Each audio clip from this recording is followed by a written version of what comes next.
एक संघटन आहे हो, हे कधी मरणार नाही. 140 वर्षाचा पक्ष आहे.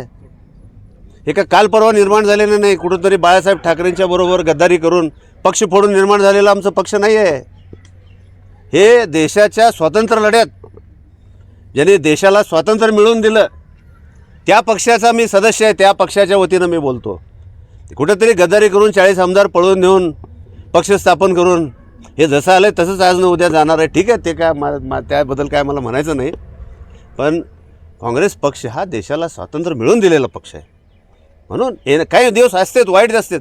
सगळ्यालाच आहेत की हो, मला आहेत, तुम्हाला आहेत, सगळ्याला चांगले. 2 खासदार होते बी जे पीचे, आता 303वर आलेत आणि ते 2वर येतील.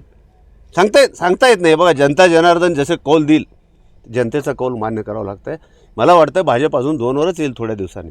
कारण एवढं घाण काम, एवढं घाण कृत्य भाजपकडून चाललं आहे. आणि हे भाजपचे सहकारी. आता उद्या काय एखादा मोठा नेता आला तर म्हेत्रे साहेब आणि कल्याण शेट्टी साहेब दोघं स्टेजवर एकाला एक चिकटून बसणार का? काय म्हणतील खाली बसलेले लोक? अहो, लाखो लोकांनी आम्ही काँग्रेस पक्षासाठी म्हेत्रे साहेबांना मतदान केलं आहे. हां, मोठा बसणार मित्र पक्ष आहेत ना, एकाला एक चिकटून बसणार का नाही?